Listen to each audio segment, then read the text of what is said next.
to the Eavesdrop. Welcome to the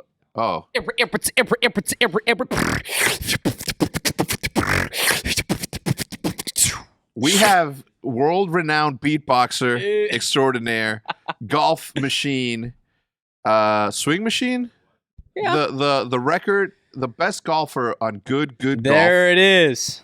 You heard it here first, ladies and gentlemen. Originally, I thought Garrett was the best. Yeah. And then I saw you hit a hole in one, and I'm like, well, obviously.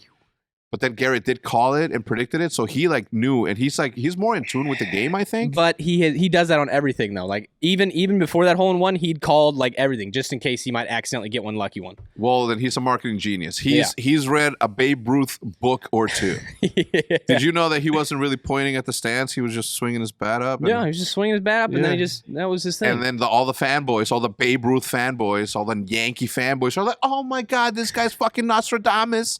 He predicted what he was going to do. Like, the ball. You know who's done that before? Me. Really? Yeah. Every single time. Matt, did you go with us to the phase, to the optic phase shoot? Okay, ask Roger. Roger was there.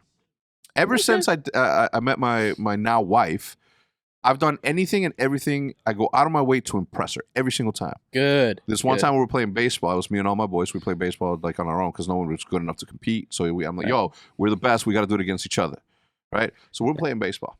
And I told him, like, I looked at the pitcher. I'm like, yo, throw me a fast one because I'm about to hit a home run to impress her. Guess what happens? Hit a motherfucking home run.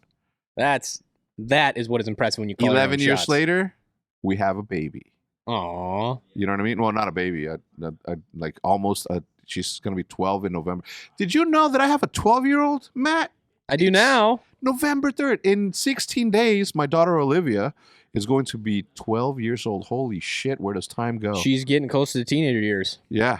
That's I'm the toughest excited. years. Yeah. I'm excited for her. Yeah. It's I mean, obviously, like, I don't know what it's like to grow up, a girl, right? Right. But I also know that, like, she's growing up in an age where women are taken more seriously. They're more respected. Absolutely. So I'm excited. Like, I don't want her. I told my wife this. She's like, yo, how do you want to, do this? And I'm like, I'm a strict dude, period, right? Right. But I also don't want to be.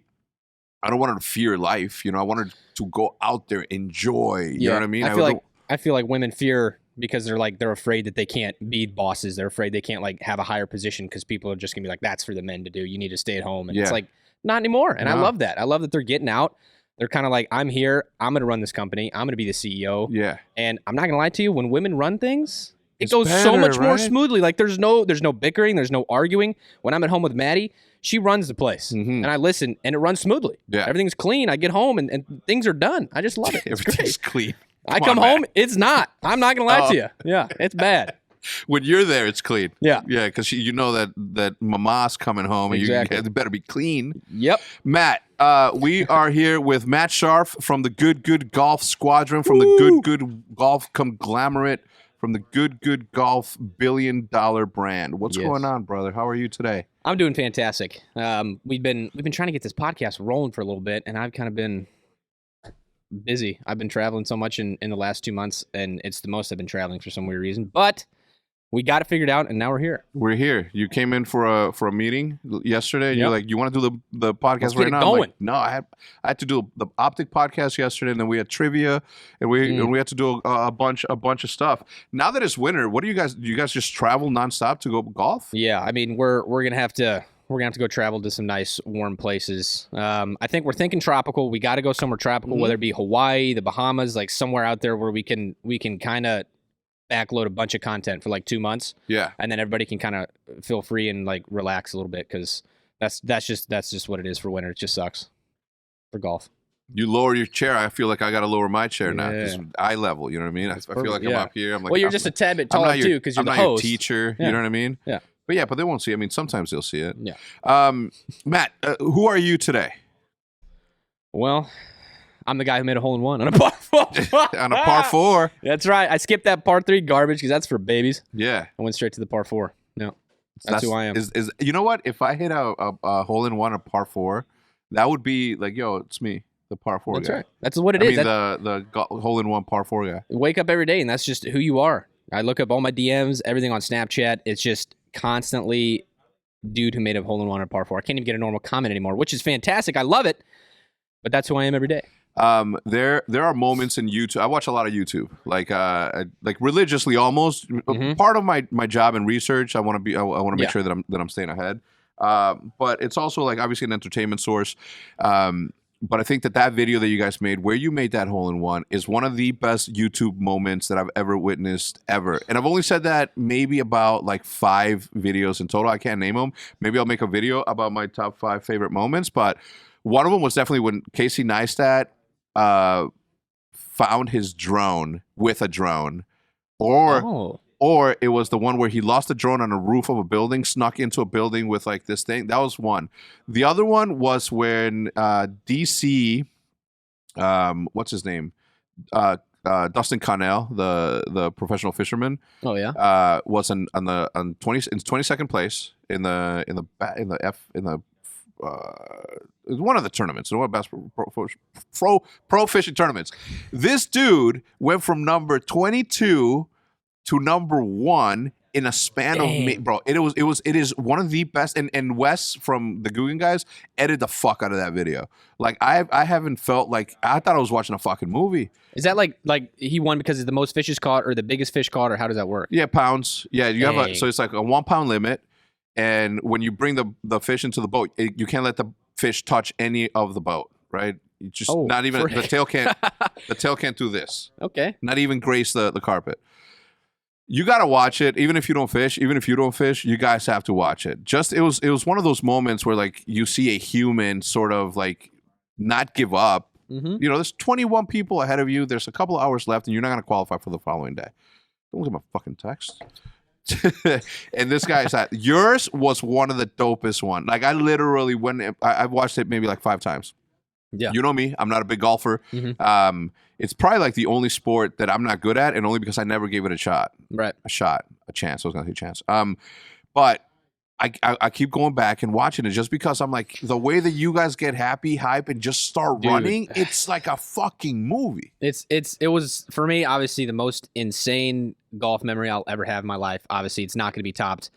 Well, you know, par 5 coming in soon. You never know. But that was just to be on that specific hole that I've played dozens of times. Like I've been at summer tournaments, and I played in high school a bunch there, and I just went and played for fun. Like I've been there so many times, and I know that hole like the back of my hand.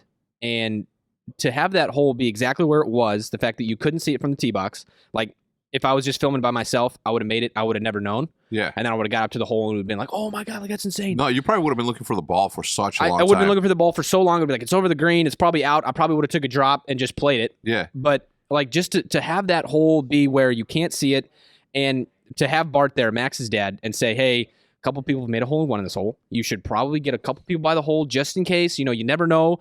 Just saying it nonchalantly, like it's not going to happen. You know, just get some. It'd be cool for the balls to even come in or look cool on camera. Tell you something? Don't tell that story like that. Yeah, I probably shouldn't. Yeah, don't tell. Nobody has ever made a fucking hole in one in there. I know. He was the first of his kind. All right, go on. Revisionist history, dude. I want to be able to just say, yeah, I stood up there and just did it. But it was the whole sequence of events. The fact that we weren't even thinking about filming that video at all. Like we got up to the tee box on hole 13, where like we should film a completely different video at 2v2. That would have changed it completely.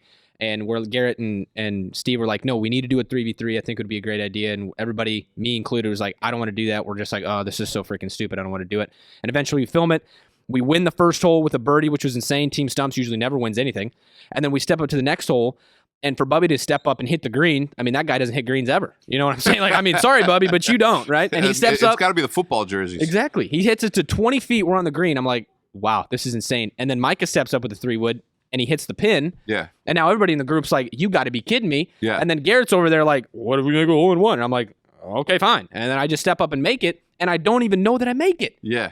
I hit it. And it looks like a beautiful shot. I'm holding my follow through like I always do. I'm looking at it. I turn around. I'm like, I freaking love my group. Yeah. And then Max starts crapping his pants. And then I make it. And then, I mean, it was just insane. And we sprinted. Don't know why we sprinted the full 6 miles, however long that hole was. Is it really that long? No, it's like a quarter mile probably. Okay. But I mean, it was just a dead sprint, downhill, uphill. I was like 6 miles. That doesn't even make sense. Well, I'm stupid. And then we just get up there and I make it. It was a dream come true. I mean, like I think Garrett said in the podcast, is people can play golf all their life and never make a hole in one. Mm-hmm. It could be a 112-yard par 3. You can play for your whole entire life. You'll never make it. And then I just step up and make it on a 285-yard par 4. Insane. Fishermen can fish their entire life and never catch a 10-pound bass. That's right. You know what I mean? Yeah. Like, that's a fact. 8.4. That might be the biggest fish I'll ever catch, ever. And it's right there. You know what I mean? I look at it every day I come in. So for me, I mean, think about it. Like Call of Duty players can play their entire careers and never win a game or a championship. Exactly. You know what I mean? Yeah. Matt can film. No, you're good. You won an award. Hey, you Matt, got the award. Yeah, got the award. People can film and never get an esports award. Exactly. Congratulations, Matt. Yeah. You killed that shit, dude. All right, so tell me your story. Like, where did you grow up? Like, give me a little bit of background before I start asking you gaming questions. Yeah. I mean, I was pretty much Kansas is where I say I'm from. I lived there for like 7-8 years. I mean, I moved there when I was in middle school, so I pretty much just say I'm from Kansas. I spent all my high school years there in a small high school called Tonganoxie. Yeah, exactly. Tonganoxie. It was an old Indian chief. Yeah. That's a dope name. Yeah, it was an old Indian chief, and then it's a chief head, and it was just funny because Kansas City Chiefs and So I just stayed there for all my high school career. Freshman year, I got there, and I was like, got no clue what I want to do. I've never met any of these people in my life. Mm-hmm. And that was just kind of, I was actually super quiet my freshman year. If you saw me my freshman year of high school and you looked at me and you were like, that's just a normal kid. I didn't say barely anything to anybody. I was keeping to myself. I was like, I want to be calm, cool, and collected and kind of away from everybody. How old were you in high school? Oh, gosh. I was in my teens, young teens. That's all. I mean, I think the majority of high schoolers are in their fucking teens, man. Yeah. Well, 13, 14. I mean, I don't know. That was so long ago.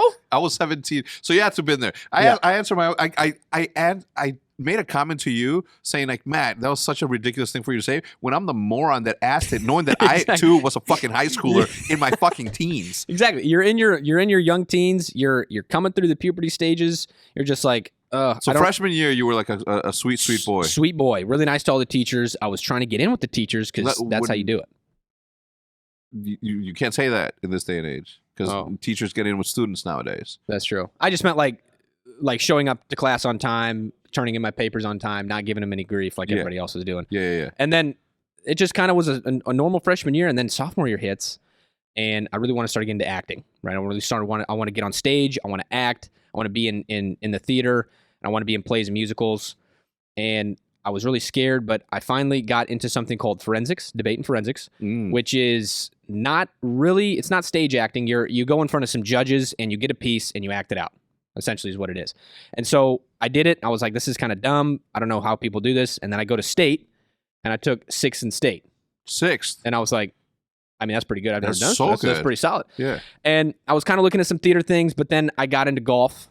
And I started. Oh yeah, well I started golf in my freshman year, but it was kind of like a normal year or whatever. You said you played ball in high school? I played ball. I played ball in high school as well. Basketball. Yeah. No football. No. Well, I did football in 8th grade. Okay. Yeah, but I did get into basketball a little bit, and I was kind of between basketball and golf.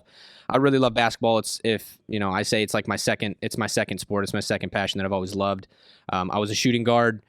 I played on. I think I started on JV a couple of times, and I think I was pretty decent. I was a good shooting guard. I made lots of threes, lots of points being made. And then sophomore year hit, and then I decided I kind of want to focus more on golf. And then I kind of took the golf route, and I was number 1 in the golf team after being number 2 my freshman year. And I was like number 1 in the golf team. All right, I'm doing great. I was shooting in the 70s, the 80s, had a couple of bad rounds, but I was like, I think this is what I want to do. Mm-hmm. And then junior year comes around, and now I'm like, all right, I got golf, I got theater, and I got forensics, and I got academics. How am I going to do this? How am I going to pull it off? Yeah. And then I eventually figured it out. I was on the honor roll. I was a straight A student, and I was able to find a way to use golf and like theater and academics and all work as one in some weird way. Like I'd take my acting and I'd go to golf tournaments and use my acting. Yeah. And all that sort of great stuff. And then I started in some musicals and some plays, and then I went to state forensics again. What was it about acting that sort of drew you to it? I just like, for me, it's like becoming a new character, right? And obviously we'll talk about this later, but watching... He's schizophrenic. Yeah, watching Dr. Dr. Disrespect Yeah. is kind of what gave me the push. I watched like his very first stream that he ever had in his freaking basement where the lights were off, and he was like this weird dude, and everyone's like, what the hell is this guy? What is he gonna do? And I watched him, and I just followed him up, and I just loved the energy that he brought and like all the smiles he brought on people's faces by just being himself. And I was like, I should try to take that over into what I'm doing. Yeah. And so I used that to my advantage, and then I went junior year of forensics, I won state. And I was like, this is insane. So how long ago was this that you were like 5 years ago? I mean, you're not that old. You're like, what, 22 right now? Yeah, I'm 22 right now. So 22, I was about 6 years ago, 5, 6 years ago, something like Dude, that. I was 22 in 2002. Oh, Lord. That's when Maddie was born. Your girlfriend? Yeah. Get the fuck out of here. She was born in 2002? Yeah. That's insane. Hex, you're a freaking dinosaur. I'm a dinosaur, dude. All right. I am. But you know what the good thing is that I don't look it. You know what I mean? Look at the skin. It's true. You do look great. It's fucking great flossing, complexion, shining. great caramelized skin. That's good. What did that guy do? What's his name? Sorry, my brain's like a little mushy today. Is it early? Go on. Sorry. And then so I carried that over. Junior year, I won state. I was doing really well in golf. I went to state in golf. I think I placed top 50 out of 100, which was, it wasn't great, but it was decent. And then senior year comes around, forensics, won state again. And then golf, I think I was like top 25 or something. And then, theater is doing really well. And then I get a scholarship to go to college. What college? So it's called Sterling College. It's in Kansas. It's a little private college up there. And they gave me a scholarship for academics, for being on the honor roll. They gave me a scholarship to play golf. They gave me a scholarship to do forensics. And then they gave me a scholarship to be in theater. So I was the one kid in that college that got 4 scholarships when they only allowed 2. Did they pay you at that point? Yeah. They didn't pay for my full college, but they paid for over half, which is pretty solid. I thought that, with the amount of sponsorship you had, I figured, I'm like, if it's worth $100K a year, here's 50 for this, 50 for that. Now you're making $100,000 a year to go to college for free. I wish. Yeah, that was the case. I think it was kind of like, since it was 4, they had to like split it up because they couldn't give me a bunch of money for all 4 because then they would be owing me money to go to college, and they just don't do that kind of stuff. So they kind of split it up. I went to college for a decent amount of money, but I was doing all 4 of those things, and then eventually freshman year, straight A's, like it was, and then I won state again in forensics. So now I'm a 3-time back-to-back state champion. Ooh, right? Taking that doc in there, 2-time back-to-back, right? Now it's 3-time, okay? Yeah. And then I'm on top of the world right now. I'm killing it. But then I realized I'm dying out here. Yeah, like I cannot do all this stuff, and I had to start picking off the stuff I didn't want to do. First goes forensics because it's just, you can't get a job in forensics. It's just for fun. Yeah. And then I actually surprisingly kicked off golf. But you gave up the thing that you were 100% good at. Yeah, 100%, 3 for 3, the best at, and I gave it up because I thought, I'm not going to really go anywhere with this. Like, there's no job in forensics. I can't put that on a resume and I get a job for that. So I was like, I'll kick that off. Always have a great passion in my heart and for doing stuff like that. It's really fun. And then I was like, I gotta get rid of something else because I gotta slim my area of focus down because academics I wanted to be super, super good. I wanted to make sure I got A's. I was in the game. I was on my studies, but golf, lots of practice. Even in an NAIA college, tons of practice you got to do. And then of course theater, I got to memorize lines, scripts every week. Yeah. And so I got rid of golf, and I was like, I don't want to do golf anymore. Yeah, I don't want to do golf anymore. And I just was on theater and academics, and then eventually I was like, you know what? I don't want to do this anymore at all. And so then I dropped out and I was done. Damn. How old were you at the time? Like 19? 18 actually. 18. Yeah. Jesus. 18 so within the first year, 19. you just said, I'm mature enough to make these decisions. Yep. You're able to sort of compartmentalize what you want to do. Exactly. And everything else doesn't matter. Exactly. Right? You just put them all in your little thing and through your brain, and this is it. Yep. So where do you go from there? And then from there, like when I was debating on whether I want to drop out or not, I was talking to Garrett a lot, and he was telling about his old YouTube career, and we'd been talking a little bit before that, and he was like, "This is what I do." I was like, "This looks stupid." I'm like, "This looks really stupid, bro. What are you doing? You're filming videos on YouTube, and are you even making any money doing this?" He's like, "Yeah, I'm making money." I was like, "Okay." Yeah. I mean, come to my knowledge, it was like barely anything. Like it wasn't a lot. It wasn't like he had a sustained living. Mm-hmm. So he was like, let's just see where it goes. I did a video with him. It was going around all the Kansas City like ranges, and we hit a bunch of balls like throughout the day. That was the first video I was in. And I was like, this is actually really fun. Mm-hmm. I got to not only bring in my acting career that I so badly wanted to do, but I also got to be a golfer. And I was like, I now get to combine 2 things that I had to give up on, and now I can make it something, you know? And so I was like, maybe I want to do this. And so I start pushing hard for that. I start being in more videos. And eventually I just drop out of college completely. I'm done. And now I'm just doing YouTube videos with Garrett. Yeah. Making nothing. Yeah. And I'm just like, you know, a couple months go by and I'm like, I don't think I can do this anymore. I got $1,200 in the bank. I mean, I got a car that I got to pay for with insurance and gas, and like, I don't have money for that. And, you know, eventually it just keeps on getting better. Garrett starts getting a ton of subscribers. He gets a creator on the rise. And I met Steve throughout that whole thing, and we're becoming, you know, good buds. And then of course we start that whole beef thing. And we, what beef thing? It was, well, Steve and me did not really like each other at all. Steve Lucillo. Yeah, Steve was a reserve guy. He was on the reserve tank all the time. He kept to himself. He liked the things that he liked, and that was it. And then here comes me, this absolute nutcase, right? Screaming, yelling, Dr. Disrespect right in your face, right? I'm going to scream at your face. And Steve's like, I hate this dude. Damn. And I was like, well, that's not going to work because you're best friends with Garrett. Like, they've known each other since birth. Like, they're one and the same. And I'm like, I'm kind of trying to squeeze my way in here. And so, how did you meet Garrett? Well, we golfed together at Sunflower Hills way back in the day with me and my brother. And that's like the first time I ever saw him. But then we played a lot of tournaments together in summer tournaments together. And I just got his number one time, and we texted a little bit and we talked through Snapchat. But, you know, he was like, hey, when you coming back from college? And then we talked, and then obviously now we're here. So you're trying to wedge your way into there. This guy doesn't like you because of your energy. Yeah. And it's not like you can shut that down because that's who you are. Exactly. So what did you do to get over that? I don't even know how we started filming videos together, because I was like, this guy hates me.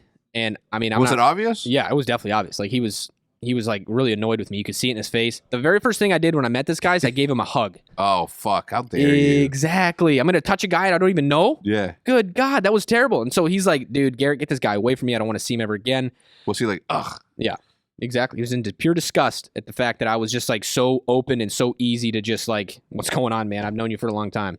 And we've been Snapchatting a couple of times, but it hadn't been nothing. Yeah. And then we start filming a bunch of videos together, and then we have the beef in all the videos because we're very competitive. Yeah. So Steve always wants to beat me. I always want to beat Steve. And now we're in this position where it's like, we got to figure this out because it's starting to ruin the relationship. So was it actual beef then? It was. It was actual beef. Like, what went on behind the camera? Just when the cameras turned off, it was just straight to yapping. Like what? Like just talking mad shit on the other person. Like, yeah, you're so fucking like you're terrible. Like you're Steve, you're 106 pounds when you're soaking wet. Like, you're small, you're weak. You play soccer. What a baby sport. You know, it's like, you suck at golf. Look at your swing. It's terrible. I'm going to beat you every single time I play you. Just mad stuff. Yeah. And then eventually we're like, what all would right. he say? Oh, even worse stuff. I mean, you know, Steve. I mean, he just went in on me, and he was like, "You're short. Your hairline's in the back of your head, and all this stuff." That's where it all started. Yeah. And then eventually we're like, "All right, let's settle it." And we're like, "How do you want to do that? Let's have a match." And then we eventually we had a match, and it just, you know, it went from there. And we thought the beef was settled, but it really wasn't. And then we had another one when we started Steve's channel. That was the very first video on his channel, and we started another one, and it was like a full 8, 9, 10 months. I don't even know how long it was of just pure kind of like, I'm going to be with you because I have to. Yeah. Not because I want to. Just because I have to film these videos with Garrett, and we have to film together, unfortunately. Yeah. But. Damn. So how long did it take before are you guys over it? Yeah, we somehow still every now and then like, people won't know it, but there is still a little bit of tension between us every now and then. And it's only strictly because we're so competitive. Yeah. Like, we both want to win. Steven is now a really good golfer, right? I mean, he's, out of everybody in Good, he is the one who's progressed the most. Easy by far. Everybody in Good will say it.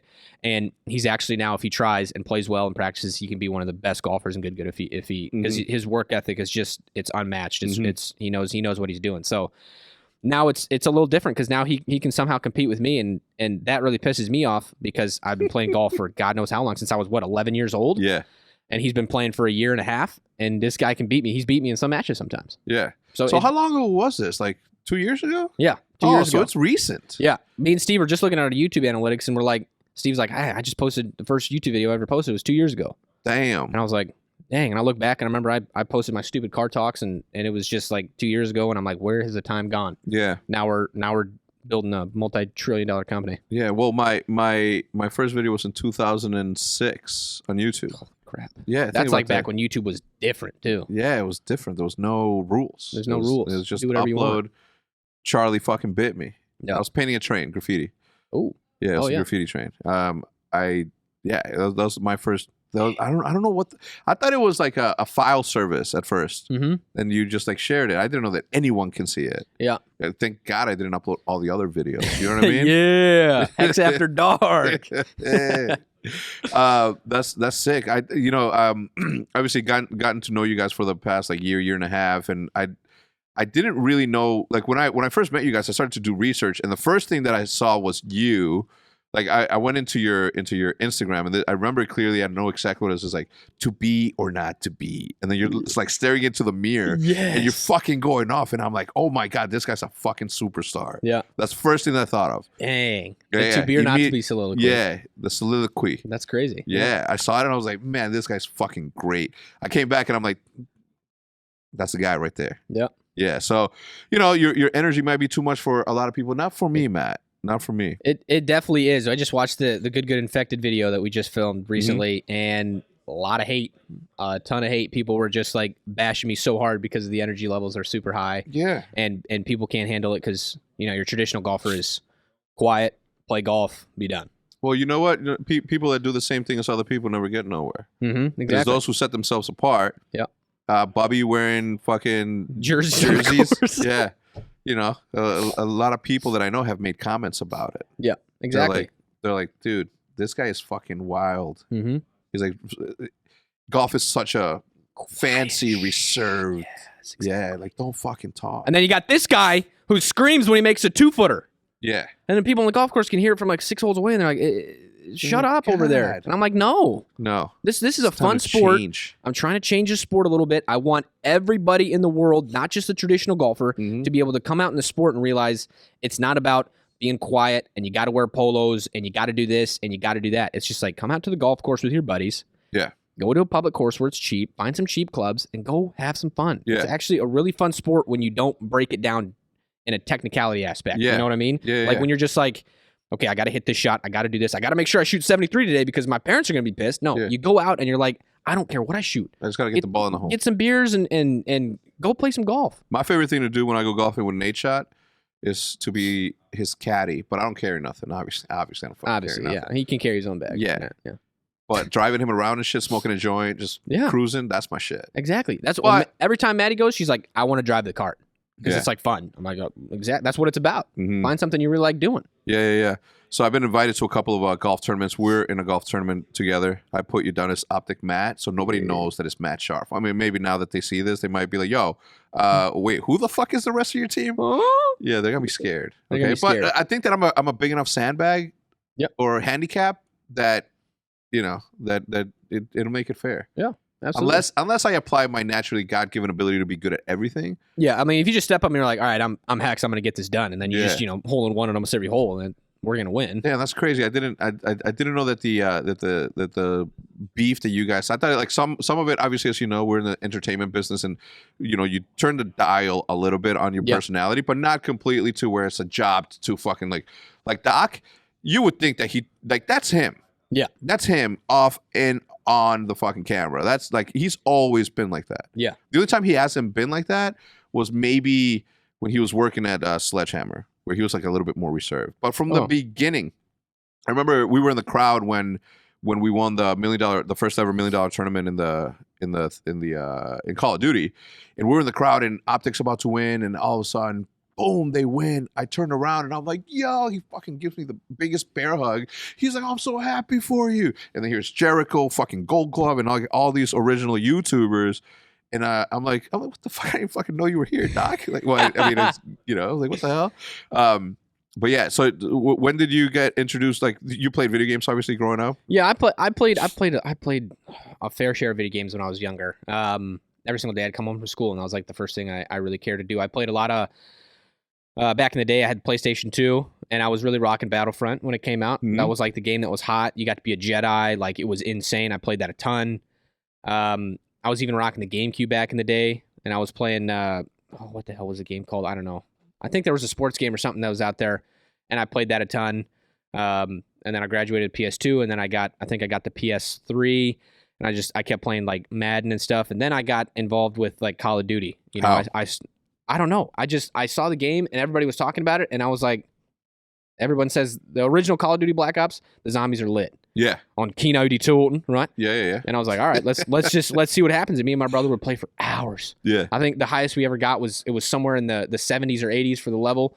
And the zombies are just running at you. And we got the thunder gun and ray gun, and we're just freaking killing it. And we know the cheat codes and all that kind of fun stuff. And then it just kept going and moving. And then obviously got into Modern Warfare. Yeah. The one, I don't remember, I think it was MW2 potentially. Like it was one where you jumped through the window and it was like the snow scene. That was one of my favorite campaigns. I'd played it so many times. And then I don't know how I got involved in multiplayer, but eventually I jumped into the multiplayer realm. And I was like, everyone's talking about like this where you can play other people. Yeah. I was like, all right, let's see what this is about. And then I jumped on multiplayer. Did you have your headset on? Yeah, I had my. You heard other people. Is that weird to you? Yeah, it was fucking so weird to me. It was insane that I could hear other people, and like I'd kill someone, and then they'd be like, "Oh my god, dude, you suck!" And then I'm like, "Were they talking about me? Were they mad that I just killed them?" And then I kept going back. I think I had the world. I mean, I was like #1 in the world at some point. You know what I'm saying? Were you really? No, I was just kidding. Oh, I was like, I would have believed it. Casual players do wild ass shit. No, I was really, really good. I played a ton. I was really good. I was in the leaderboards. I know that for sure. And then eventually it somehow just kind of slowly phased out. Yeah. Because obviously you start getting into school and you start caring a little bit more. Yeah. And then well, I don't know, but I believe you. Yeah. And then you get into college and you start doing that stuff, and it's just kind of like, now you have to make a choice. Is it going to be focusing on this, or is it going to be focusing on this? And obviously I took this side over here. But I still casually play, some COD every now and then. But really what I did was I just watched the doc. I didn't even play. I didn't even care to play. I only cared to watch him play because he was so good. So he was just wait, what? Because he was what? Because he was really good. All right. So anyway, let's move on from that. So when you went to YouTube to search for Call of Duty, you come across this dude. Like, how did you come across him, and what? Like, because is he like the only YouTuber that you watched from Call of Duty? He was pretty much the only one that I watched. My brother David was kind of how he got. He's the one who kind of introduced me to him. He was like, "Dude, look at this freaking crazy guy I've been watching," and it was obviously the doc, and I was like, "What the hell is this guy? This guy's a freaking nutcase." And then I watched one of his full lives, and I was like, back when he was on Twitch, when he was playing PUBG, he's playing the classic games, and I watched a whole entire thing, and then I just started. It was like 3-4 a.m. in the morning, and I was going back on all his YouTube videos, all his crazy clips that he did, and I just watched him for like hours. And at that minute, I was hooked. This guy's insane. He's a monster, and he's actually, this is what people don't understand, is he is a machine on the games. Like, he's not only, I think, in my opinion, the best entertainer, but he can actually play. And I think that's what sets him apart is the fact that he knows how to play the video games up to like a very, very high level, but then he can also grab the crowd. I guess to a casual gamer, he would seem like, a person that can play at high level, sure. Yeah. Yeah, look at him. Anyway, go on. But yeah, I was just impressed at the way that he could play really well, and he was really, really good at entertaining. I just thought it was something completely different that I'd never seen before. He was for sure ahead of his time. Yeah. And in the original Dr. Disrespect sort of season, let's call it season 1, he canceled himself, right? Like he said, and I'm not talking about, like he literally, like his show was, he said, I got to go do this other thing. Yeah. The fact that he brought it back and gave it another shot, knowing that, bro, because think about this, right? In 2009, 2010, he was Dr. Disrespect, okay? And at the time, Optic had a massive fan base. I mean, we still do, but at the time for those days, Optic was the it. D-Treats sort of finds him. D-Treats shows him to me, and I'm like, bro, this guy is fucking hilarious. Let's promote him, let's collab with him, etc. Anyway, all that happens, and then he didn't draw in what he should have drawn in at the time. He was ahead of his time. And then you fast forward 5-6 years, and this is like for everybody out there that's trying and is not succeeding.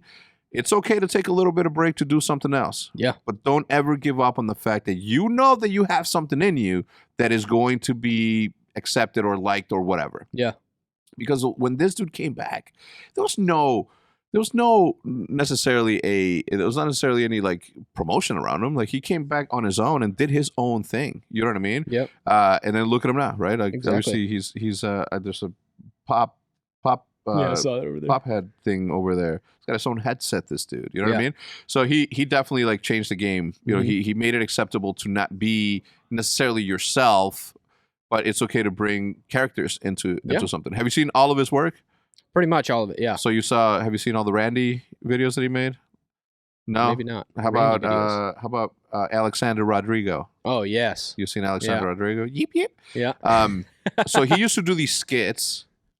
He used to do these like dope ass skits that are just like fucking hilarious. I literally, and I mean this, ahead of his time. I think that even right now he's ahead of his time. Yeah, I think that he's got a long career ahead of him. Mm-hmm.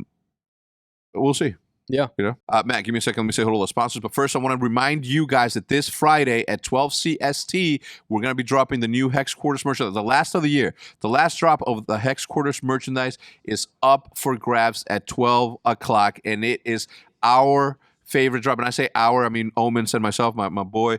It is the sickest drop we've done. You know what I mean? Like we're taking a different approach. We're having fun with it, and that's what it is. Go check it out. It's pristino. It's so good. So get into it. Upstart is the first sponsor of the podcast this week, and I want to thank them for coming back again. What would you do if you didn't have high interest loans or credit card debt? Wouldn't that be nice? With Upstart, you can pay off your existing debt quickly and easily and start living your life without the pain, the stress, the constant reminder of, yo, I have to make this payment very soon here. If you're carrying a credit card balance month after month, it can feel like you're in a never-ending cycle of debt with no end in sight. Upstart can help you make that final payment so you can get ahead. If you dread looking at your credit card statements, you're not alone. The weight of debt can be crippling, but Upstart can help you on your path to financial freedom. How? Well, find out how Upstart can help you lower your monthly payments today when you go to upstart.com/eavesdrop. That's EAVESDROP. Upstart is a fast and easy way to pay off your credit card debt or all your debt with a personal loan, all online. Whether it's paying off credit cards, consolidating high interest debt, or funding your personal expenses, over 1 million people have used Upstart to get one fixed monthly payment with a clear pay date. How does that work? Essentially, somebody's going to give you a credit line of, call it, 50 grand. I'm just talking. It depends on a case by case.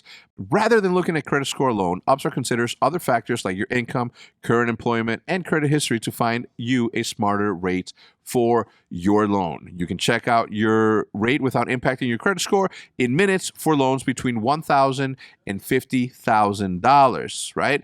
If you go to upstart.com/eavesdrop, don't forget to use the URL that's listed in the description below. It makes it easier. Upstart.com/eavesdrop. Your loan amounts will be determined based on your credit, income, and other certain information provided by you in your application. Upstart.com/eavesdrop. That's EAVESDROP. UPSTART.com. Go check it out. And check it out, man. I mean, try to get ahead.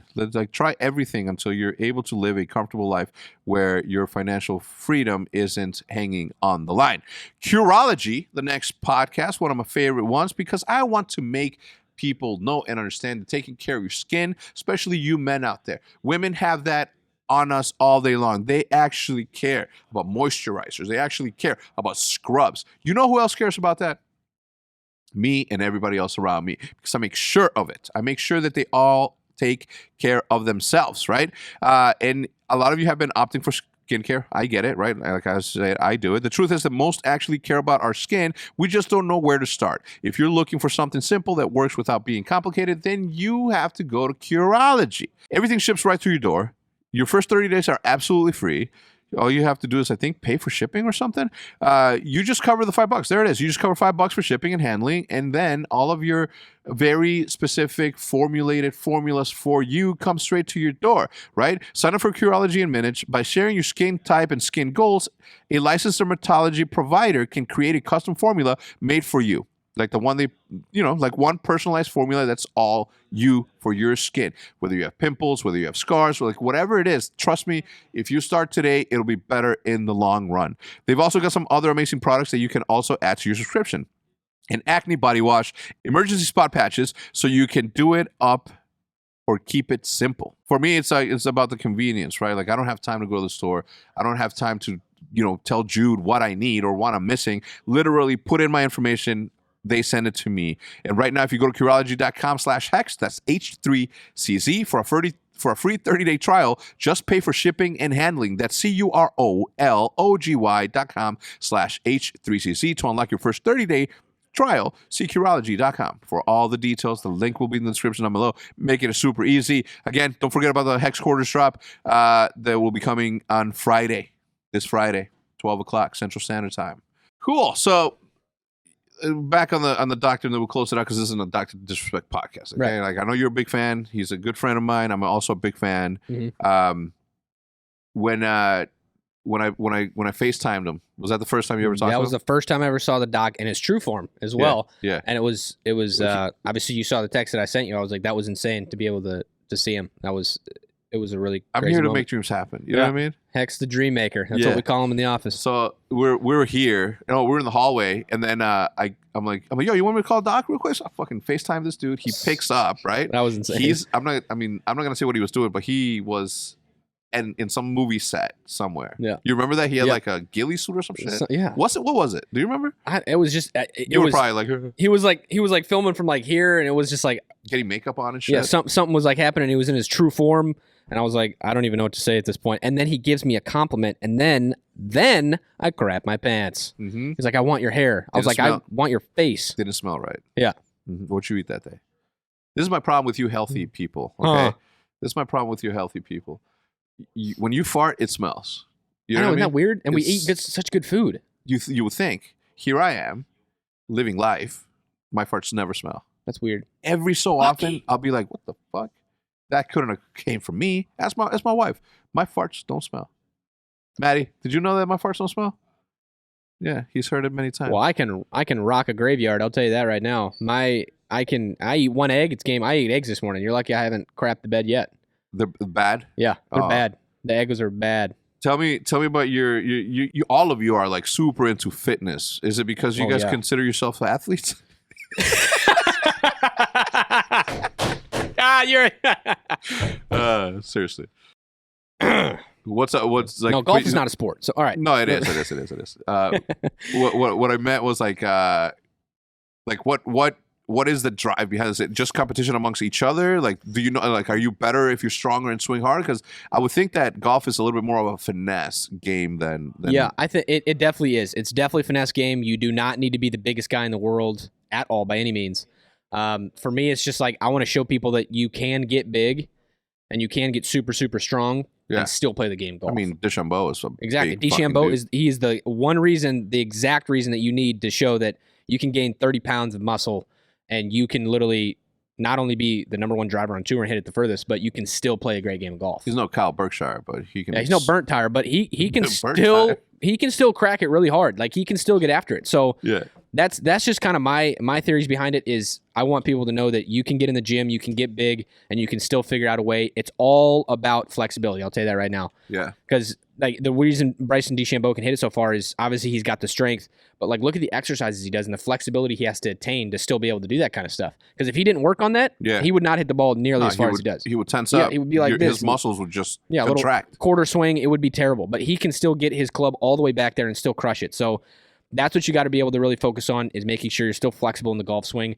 That is how you're going to be able to hit it really far. And if you're super flexible and you're not strong, you can still hit it really far. So it is definitely a finesse sport. It comes down to short game at the end of the day. That's what I'm going to tell everybody. Who cares how far you hit it, right? But, you hit it in the center of the fairway and you got 190 out every single time, but you can always hit the green from there. That's what's going to win the championships.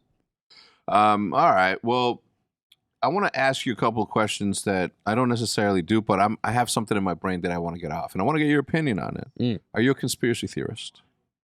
Do you follow conspiracies? Not really, no. Do you believe in ghosts? Have you ever experienced a ghost? No. UFOs? Do you believe in UFOs? I think there's some out there, but I've never seen one. No. Yeah. Have you heard of the La Palma volcano that's happening right now? No. So there's a volcano far, far away off the coast of Africa in the Canary Islands. I keep saying Canary. In the Canary Islands, okay? It's bad. If the side of it breaks off into the ocean, it would create a mega tsunami, which will reach the United States and wipe out the entire East Coast. Lake Okeechobee's gone. Miami's gone. Charlotte's gone, but yeah, Charlotte's been gone. Yeah. Easy. I say that because Hitch is from there. So, So you haven't heard any of that? No, I haven't heard any of that. That's crazy. That like this is what I mean. The government's keeping that. I'm kidding. I don't know if it's the fucking government. But I don't even like some people like research the stuff. I just have never taken the time to research that kind of stuff. You know what's crazy? I in high school I was a big conspiracy theorist. I read every single conspiracy book on the Freemasons, on the Illuminati, et cetera, et cetera. Like that was my high school. Yeah. You know what I mean? I would play ball every single day. Which ball? Name it. We were playing that. Basketball, my favorite sport. We would play soccer, baseball, volleyball. Like we played football. Best quarterback out of all my friends. Ooh, no one. Not only can they. No one of my friends, like my friends from high school, can throw farther than me, but they can't throw more accurately than me. Same with me. Yeah. Not a baseball, not a football. I'm just that guy. Yeah, I was quarterback as well in high school, in my 8th grade year. Yeah, yeah. Starter on the B team. What? On the B team? Yeah, there's one. I remember the one play. I got to share the story quick. One play that I had as a quarterback. I got on the field, and we had like 9 seconds left, and he snaps the ball to me. We're kind of in a shotgun formation, and I already know my wide receivers suck. Right. So I catch the ball. I look for like half a second and I dart. And I'd had about a 45, 50-yard run before I got tackled as a quarterback, which is insane for me. So you ran it. I ran it. Yeah. I said, screw the wide receivers. You guys all suck. Right. Ooh. Let me get involved here. Yeah. My running back was literally smaller than me. Yeah. And I was like 102 pounds. And then I just took off darting. I was like juking and mooking and puking on these freaking slumps. And then what happened? And I got tackled. You got tackled? Wait, you scored though? No. Oh. So it's kind of an embarrassing story because I'm glad you paused the podcast to tell us that story. Man. Well, I mean, it's like, guys, hold on. I have to tell this story of when I ran the ball. When I almost scored. And I almost fucking scored. That is cool. I don't know. I think back to the volcano thing. Like it's a pretty big thing, and the more research I do on it, the more scared I get. And I don't get scared for myself because I'm in Texas. We're in Texas. Yeah. I get scared for Lake Okeechobee. It's one of my favorite fishing spots ever. Oh, the people there too, obviously. Yeah, the people are great. Humans are awesome. Yeah, people. Let's keep humans around. No, I'm actually no. Let's not keep them around. Did you know that if every if every insect, or let's say the bees, if the bees go extinct, the entire world dies? Did you know about that? Yeah, I have heard stuff like that. Did you also know that if every human gets wiped out and goes extinct, the Earth would crumble? Earth would replenish itself and live forever. That's true, because the animals would just roam the Earth. Nature would take care of itself. Yeah, that's true. But here we are. Humans have definitely not added anything of value to the Earth. Not like humans are worthless. I'm just saying, like, Earth used to be nature, and then now we've added factories and buildings and polluted this environment. Yes. Now that's what Earth is. Yeah. Unfortunately. It's one of those things where you're like, man, I'm like, I can't hate on humans because I'm a human. Yeah. But I'm also like, damn, we suck. We need to get it together. Like, actually. It is impossible. And how do you coordinate a billion people to get together? 7 billion people to get together. How do you coordinate 1 billion people? How do you coordinate 100,000? You can't even get 10 people together to have a conversation about something. No. It's like, you know how hard it is to get a podcast going? You know how hard it is to get the good guys to get in one room? It's actually impossible. Yeah, I bet. Yeah. Yeah, we never had that problem because we had the house. Yeah. We had a house in which everybody lived, and sometimes people would come out of their bedrooms. This guy right here, god damn it, he was always in his bedroom. But he was depressed. That's Steve. But is Steve depressed? Should look into it. Should ask him. I don't think he's depressed. He just really likes being by himself, and being honest. Like, he's around a lot of people all the time. He's out of his element, out of his comfort zone. He just goes to his room, and he's like, leave me the hell alone for a little bit. And I'm just like, I respect it. Yeah. I'm the same way. When I get home, I need, like, from 5 to 6:30, I need just, like, literally put my phone down. Yes. And I don't answer it. Yeah. I mean, if it's my lawyer, I have to, but I don't answer any texts. Smart. 6:30. Then I go out, hang out in the kitchen with Liv and Jude, pick up, text, whatever. But I do need my time alone. My girlfriend was just talking, my girlfriend. Uh-oh. And my wife. Uh-oh. Right. My wife, I've known her, my girl's been my girl since, like, I don't know, forever. You know what I mean? Awesome. That's my soulmate. So me calling her my girl or my girlfriend is like, has always been there. Yeah. Anyway, she's like for a guy that has a lot of friends, like, you really don't ever need to be friends with all your friends. Like, you just spend time by yourself all the time. You don't go out of your way to hang out with people. I'm like, look, if the people I'm hanging out with are not about making that cash, I'm not hanging out. Why am I hanging out? Yeah. Because even when you hang out, you have theories, you have strategy sessions. You know what I mean? Even when you're hanging out, you have these like, oh my God, we should do this. Those are the conversations that get me out of my house. to go hang out and like relax and do shit, like, yeah, I do that every so often, but You can do that at your house in the comfort of your own home with your wife. Yeah. Balance. What is obviously YouTube, you have that going. You have your TikTok, obviously you're a funny dude. Outside of this, do you have a side hustle that you have been eyeing? Oh man. I mean, obviously I really want to get into acting. Mm-hmm. But like that acting, here's the thing, acting takes work. It takes a lot of time. You gotta create a demo reel, you gotta get in auditions, you gotta get a freaking agent that's on your side. Like there's a lot of pieces of that puzzle that you have to get. Mm-hmm. And I mean, I'm not really in a position to be able to do that, unfortunately, because I want to devote my time to good, and I want to make sure that the brand is good, because it's not just me and this brand. Obviously, I'm relying on other people, and other people are relying on me. So I kind of need to be there, pretty much 100%, be attentive to that. So if I were to devote my time to acting, which is my passion that I really want to do, good would fail because I just wouldn't be there. Because it'd be like, sorry, I got an acting gig. Well, we're supposed to film a podcast next week. Same thing. Got to be somewhere. So it would crumble and fall. So I'm trying to put that on hold. The good news is I'm young. I can, you can be an actor when you're 30, 40. It doesn't really matter. So, and maybe YouTube can be a push for that. Maybe that can be a way for me to get into acting. There's a bunch 100%. Of different railways that that can happen. So I'm just really trying to devote my time to good. Be there for the videos. Be hilarious. Be funny. Be myself. Really bring that energy and make sure this thing runs smoothly. But acting is definitely something I really want to do. I really love doing crazy, stupid stuff like beatboxing all the time in my free time. I do that just by myself. It's really weird, right? Yeah. No, it's not. I mean, it's self-expression. Yeah. I love doing that. I love singing in my free time. I love, I still love musicals and stuff, so I still listen to musicals and I still sing. Yeah, what about musical? I never got into musicals. It's just not my thing. I tried once. I didn't really try. It's an acquired taste, I'll say that. Yeah, so like Mary Poppins and shit. Yeah, Mary Poppins. I played Aldolfo in The Drowsy Chaperone. I'm sure a lot of people have heard of that. He was an Italian lover. That's the only character description I got from my coach. He was like, "You're an Italian lover," and he left, and I was like, "Sweet, I'll make something happen." What's your nationality? Russian. Are you really? Yeah. You look Italian. That's why I'm like, Italian. I've gotten Italian. I've gotten Mexican. I can see it. Just everything besides American, really. Because I've got that caramelized skin and like a dark complexion. That good. Yeah, that good skin. That good skin. Yeah. That bronze. Carmelo. Have you done your 23andMe or your? No, I haven't. You should. I got to do that and figure out all that information, but. You literally spit into a vial, send it off. They clone you. Yeah, they clone me first. They clone you Government first. Takes you, and then they clone you. They tell you, say, yo, you got. For me, it was 3%, 4% English, or from the English island. 3% from the Iberian Peninsula.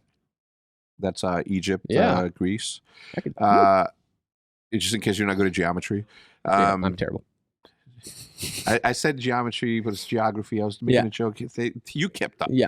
But the last one was 51% Native American.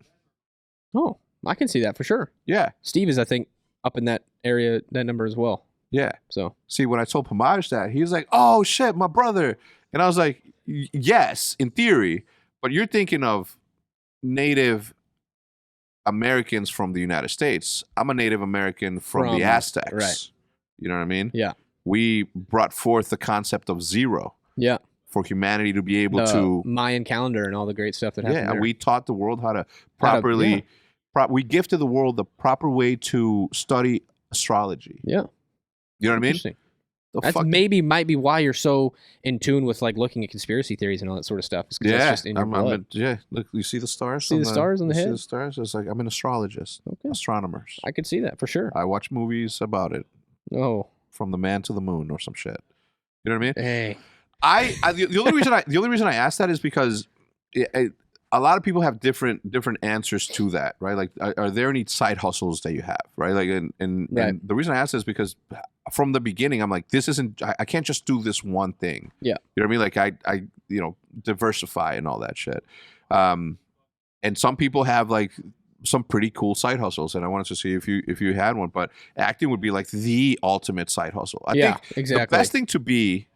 Pardon if anyone gets offended by this, but I think that if I wasn't doing what I'm doing, I think that the number one career, the number one thing that people would want to be is an athlete first, then an actor, then maybe a rock star or singer or pop star, that sort of thing. And then, I don't know, something else. Yeah. What do you think? I think that's definitely true. Everybody wants to be an athlete. Everyone wants to go D1. Everybody wants to play in the freaking pros, right? Yeah. And then everybody on earth wants to be an actor somehow, like they want to star in a movie. Of course you do. Everybody does. Singer, pop star, like who doesn't want to be the lead singer or the lead guitarist on the freaking stage with millions of people to watch? Do you think it's a popularity and being accepted by a bunch of people? People want the gratification. They want the fame. They want, a lot of people that want to do those sorts of things have probably been in the dark their whole life, and not a lot of people pay attention to them. But if they can try to showcase their talent, then they can be accepted by millions of people, and then that's where they can be like, wow, I finally made it. You know what I mean? One of the most beautiful things, in my opinion, about YouTube is that it has sort of shaped the world into a new way to make money doing what you love. I think, and I mean this from the bottom of my heart, I think that YouTube is one of the best things that has ever happened. There's a lot of negative shit that happens on YouTube. Sure, the comment section, not on my videos, but the comment section on a lot of videos are just a cesspool of fucking ignorant motherfuckers that don't know how to just shut up. You know what I mean? Nothing's from nowhere. Is having a comment, a position on something that they're not qualified even the slightest into, being able to do something like that. But it has, in meeting somebody like you who loves golf and is making a living off of golf because you love golf. Maddie loves cameras and editing, so he's making a living off of that. Like, I think that the amount of artists, specifically in this day and age, that have been able to truly express themselves the way that they do and make a living of it. The term starving artist is no longer an option. It's no longer an excuse for anyone. Yeah. Right? Because you can literally have a Patreon. You can have this everything that's surrounding your content on YouTube. Right? Carpenters. I mean, you name one hobby that people have, and I can show you a very successful millionaire that came from that. Exactly. Yeah. And like you said, that's one of the greatest things about YouTube is if you have something you want to do and you want to showcase your talent, you can throw it up on YouTube. Obviously, it's a lot more than just throwing it up and leaving it. You're going to have to be able to deal with the hate comments 24/7. You're going to have to deal with the fact that your stuff is not going to go viral right away. You're not going to be a Post Malone where your first video you post gets 10 million views. It's not going to happen. So if you can figure out, what I said is talk to people who are in it. Anybody else that is big in the YouTube industry. And kind of pick their brain a little bit. For me, it was Colin Ross. He's our videographer and editor. And he was doing YouTube around that same time as you, about 2006, 2007, Minecraft. Yeah. And if you can find those people that are in it and you can pick their brains and you can kind of talk to them and have them be your mentor or coach through your YouTube experience, number one, you're going to be a lot more successful. Yeah. And you're going to be able to pursue YouTube without that fear of, okay, I'm going to post a video and it's going to get 5 views, and now I hate my life again and I don't want to do anything again. Nobody watched it. Nobody watches me. Who gives a crap about me? But when you have those people with you, like, no, keep posting, be consistent. You got to be in the algorithm. Here's the things you got to do to be successful on YouTube. Bada bing, bada boom. Yeah. And then eventually you'll start building that loyal following, and then YouTube can be, a gateway for you to be that famous singer, to get on American Idol and get your chance. You don't need labels anymore. Exactly. That to me is like the sort of the equalizer, right? Where there's a lot of gatekeeping in the movie industry, where there's a lot of gatekeeping in the music industry. I think that like gaming is sort of like on that cusp of people just like not being cool with other people doing shit. And maybe it's because I'm old and I know I've lived life. Yeah. I know that there's room for everybody to be successful in this thing. That I'm just like so annoyed by some of the shit. But that brings me to my question about forensics. Why don't you turn the camera on, have somebody toss you what you should be forensicing, and fucking just let loose? You love doing it. You won. You're good at it. No, is someone doing it on YouTube? No, I don't think so. I mean, I don't think so. Well, there you go. You're welcome. Yeah, because I think I just got you in a movie. You might have. Yeah. I mean, you have to do it. I think that would be great. Yeah, to showcase my. I can't believe I haven't even ever thought of that before. Look, this is me. Okay? This is Hex. This is the dream maker, folks. Yeah. So you're welcome. Thank you. I wanna on your thank you speech with the Oscar. Yeah. I want you to say, Hex. I'm looking at you, man. Yeah, I'm looking at you, Doc. Not you. Not you. Hex. Yeah. So when you were saying that it's just you in front of an audience, I'm like, that's what YouTubing is. Exactly. Right? YouTube is a giant forensics. Yeah. That's what it is. That's Everybody exactly what it is. Performing for a bunch of judges that are watching you. And how did you get the topics? Was it like, you're a mechanic and you just accidentally lower the jack and you killed your cat? Yeah, that was something called impromptu. There's impromptu speech where you got like You got a person, you got like a place, and then you got the thing you were doing. And then you would have to like find a way to act it out and create something funny or serious or whatever it might be. So there was definitely impromptu, but there was also like prose and poetry where you would go online and you would find a piece, right? And then you would become the character in the piece. And then you would find a way to, you know, act that out. Oh, I love that. Yeah. I love that. That you should do that. Yeah. You should. I mean, I don't know if you would go with the people that are making you do shit, because some of it's gonna be super trolly. Yeah. But sometimes like you should take the trolley and then switch it around and, you know, make the troll fucking eat the soap. Exactly. Like you know what I'm saying? That analogy comes from State Troopers or Super Troopers. You ever seen that movie? Yeah, no. You've never seen Super Troopers? Is that about turtles? No, that's completely different. Let's not even forget I said that, Matt. Look at me. You're looking at me. I'm looking Matt, at you. don't edit it. Matts don't look at each other. Two Matts don't make a wrong. Right. So yeah, you've never seen Super Troopers? I don't think so, dude. Like littering and smoking the reefer. No, no. It's like it's like take a bite out of it, make him look like a dick. I've never. Can I get a liter of cola? No, guys. If I'm forgetting any dope quotes from Super Troopers, leave them in the description down below. You have some homework to do, my friend. I do. And I look, I'm not mad at the fact. I'm not mad at the fact that because you're 22, yeah. You're younger than Seth. Yeah, you know what I mean. And Scump was the youngest. Now he's way up there. Okay? He's an old dude now. I wonder now if all the other young people. Have you ever seen Super Troopers, Matt? Okay, Matt's old. How old are you, Matt? 25, 3 years older than you. So he's got that experience. He was a senior when you were a freshman. That's tough. Yeah, you went to Kansas too, right? Oh, Oklahoma. That's close enough. Dude, I can't believe. Do you watch TV at all? Honestly, no. Shows? What's your favorite show? My favorite show right now is. Oh God, can I say this? No, it's The Bachelorette. You can't. Listen. I'm gonna give you a pass because all through my 20s, I'm talking about. I can't believe I just said that on the podcast. No, you're good, dude. This is one of my favorite. It's a great show. There's lots of drama. Now, do you watch The Bachelorette or The Bachelor? The Bachelorette. So do I. I don't watch The Bachelor. I don't. I think The Bachelor's stupid because it's a bunch of women. Yeah. For me, but not like that. But I'm saying because women. Here's no.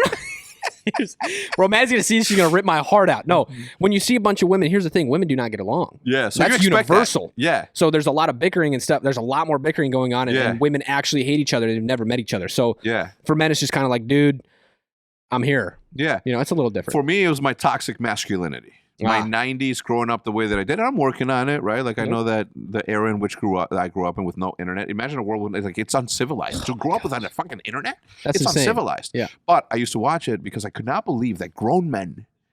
Okay, this is what toxic masculinity. I apologize. Okay, but I'm also me. Okay, I'm just. This is me. All right. I would love to see. I just love seeing him cry. I'm like, this dude's fucking crying on TV. That is. I'm like, I would laugh. I'd be like, baby, look at this guy. She'd be like, it's okay. It's okay. You're gonna get through it. Maddie's over there like with him, crying with him, and I'm just like, yeah, because I never quite. I'm like, is he acting? I'm like, is that forensics? I said to myself. You actually don't know because some of them are in there just for the screen time and the acting. Yeah, like they're just acting like they don't give. Would Maddie let you enter the Bachelor? I mean, I wouldn't. I mean, nobody would. Who'd show up? Freaking Garrett. You know, who was going to show up? No, you would be the Bachelor. You would be one of the Bachelors, one of the 24. Oh, one of the 24. Okay. Did you get a rose? I don't know. I don't know. Would I make it past round 1? Does he make it? Yes, you would. I think I might get. Now, what would you pull up in? Would you be in the limo, school bus, golf cart? I would pull up in a Rolls Royce golf cart, right? Okay. All gold. Yep. And I would have my face on the side of it. Of course. So she doesn't forget. Yep. And, you know, that would be one of our dates as well, is if I make it like to one-on-one time, is we'd take the golf cart and we'd go to like a nice little, we'd drive up like a sunset thing and then we'd park and there would be a picnic and then I'd open up the golf seat and there would be 2 bottles of champagne and with some glasses that are chilled and then we would just enjoy the sunset together. And then I would get that rose. I try looking this. I saw the sunset once. Yeah. Huh? Yeah. Mr. Earthman, are you kidding me? It happens every day. It does happen every day. But imagine. I want to see the last sunset. You know what I mean? I want to see the last one. And I want to see the last one. You know what I mean? I want to know. Yeah. Because it will happen one day. It will happen. I will see a sunset for the last time. Yeah. Isn't it scary that the sun will set and never rise again? The scariest thing about anything and everything in life is the fact that you never know when that was the last thing that you did ever. Oh my right? God, Like, I hate that. I hate that. And I hate thinking about it, right? Like, I don't remember the last time that I drove the X6, the HECZ. I don't remember the last time that, and that's what scared me into drawing as much as I'm drawing lately, right? Because I gave up my art for a long time. Thank you. For a long time, I gave up on that. And then one thing scared me, and it came from a really dark place. I can't say it, Matt. You're gonna have to block this, all right? Unless you think it's like you should. One day, I was in California. I was stoned out of my brain, and I just started. I started thinking, and then I'm like, man, how many boners do I have left in me? Okay. Because I'm 41, right? Right. And I'm like, damn, like at some point you stop getting boners. And like, will you know that that's the last boner? Ah, damn. So you're 22, so that's like not a concern. That's a long way away from me, but yeah, it's not a concern scary to think about. It's so scary. You know what I mean? Like and then I thought to myself, I'm like, damn, if I died today? What's the last piece of artwork that I created? I'm like, how many? And then I'm like, how many pieces of art do I have in me by the time do I want to be 90 and not have any work to show to myself or not? I'm like, what was in my brain at that time that just didn't come out?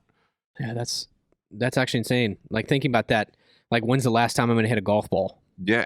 Like when's the last time I'm going to play a full round of 18? Yeah. When's the last time I'm going to make a hole in one in a park? It's crazy to actually think about. And but I think for you, like the art thing, because first of all, I've seen all your art. I follow your stories. I look at your page. You are actually a fantastic artist. Thank you. And I think that's a really, really good escape for you. And I think it's a great escape for millions of people, as well as like those simple things like book reading, when people just pick up a book and they sit on their couch and they read for hours. Yeah. I think those small things are fantastic because number one, your eyes are off the screen. Okay. And I know your eyes are on a screen a lot, just like me. That's my life. I got to be on a screen all the time. So when I sit down and I read a book, it's finally like I can look at pages, I can look at words, and there's no screens involved, and it's just kind of like me time. And I think that's fantastic. But I think maybe for you, if you set a goal, like if you can get one piece of artwork done a day, or 4 a week or something, something simple like that, I think that would be amazing, because in that way you're never thinking about, oh crap, when's the last time I'm going to do a piece of art? Yeah. That was 2 months ago. I know. Oh crap, I could have been dead in that 2 months and then I wouldn't even remember. No. So I think that's great. Think about, it's trying to set a goal for yourself. I need to set a goal of like, I need to read a book a week or a book a month or something like that. Yeah. I think that's a great idea. Yeah. For sure. I don't know. It's it came into my head. It's stuck in there, and that's what I stuck. Like, luckily, that's what I fucking focused on. You know what I mean? Not I gotta make sure I get a boner today. Like, count the boners. Like, if you think about it, you could, in theory, start tracking today. Yeah. How many you have, and then when you stop, you could be like, well, frick, that was April 7,955 boners.